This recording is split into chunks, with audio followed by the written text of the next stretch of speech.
Here are 3 rules for yoga. The first and most important, always be breathing. I know you're going to be breathing anyway, but when you're focused on the breath in your practice, the breath will tell you where you are in your practice. Are you in the poses too deep? Are you holding your breath because fearfulness is arising? Have you lost the thread of the breath? Maybe you're breathing too fast. The breath is always a pointer to what is going on inside and what is happening with your nervous system. So always be breathing keeps you from overdoing it and moving into potential injury spaces in yoga.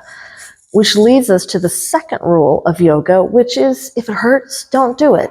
Now, yes, I know there are varying degrees of hurt, like, oh, that hurts. Sometimes when we've not been in contact with our bodies for a long time, or just it's been uncomfortable to inhabit our bodies, we might find ourselves in a place where just moving a muscle or a part of the body hurts, or engaging the muscle hurts, because we don't have any other word for what we're feeling. But that pain is a pointer that something is not right.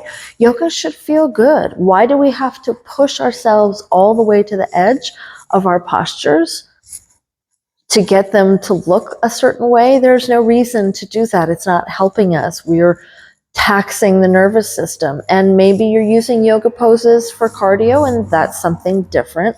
I'm talking about yoga in general here. If it hurts, don't do it. And in some cases, it may be appropriate to ask the teacher, well, this hurts. Is there something different that I should do?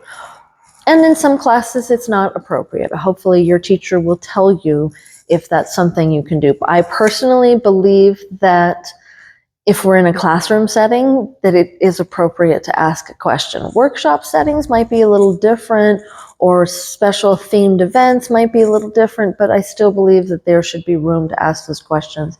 I'm here for you, you're not here to perform for me to the best of your ability. I'm here to help you.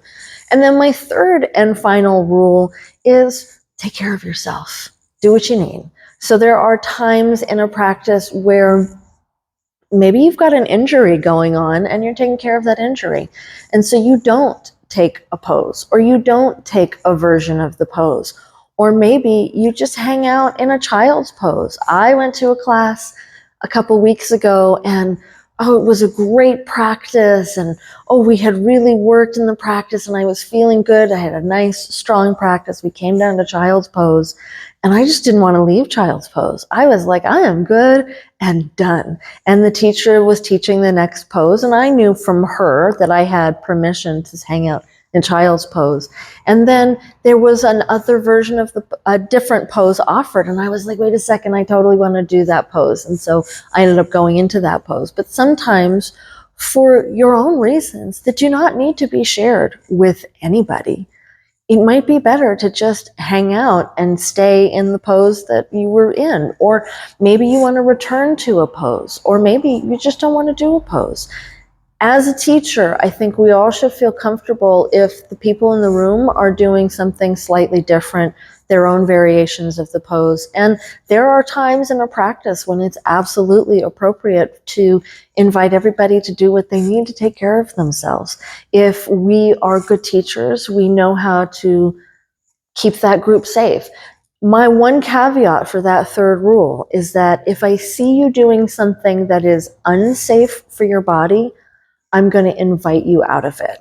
I have not had to do that in many, many years in a class, just simply because people are taking care of themselves. But I want people to know that I am still observing, and that I may or may not check in with them. Sometimes if it's a person that I know that has come to class regularly and suddenly they're not doing a practice that they normally would do, I'm absolutely going to very quietly come over and check in with that student. What's going on? Because I know them.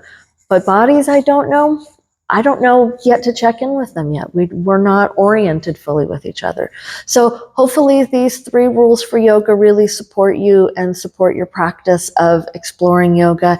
If ever you don't feel safe in a class with a teacher because for whatever reason, it's okay to not return to that teacher. You don't even need to say something to that teacher. Maybe you just don't feel safe because the instruction isn't for you. And that's fine. It sometimes takes a long time for us to find the teacher that we spark with. So thank you for joining me. I'll see you next time.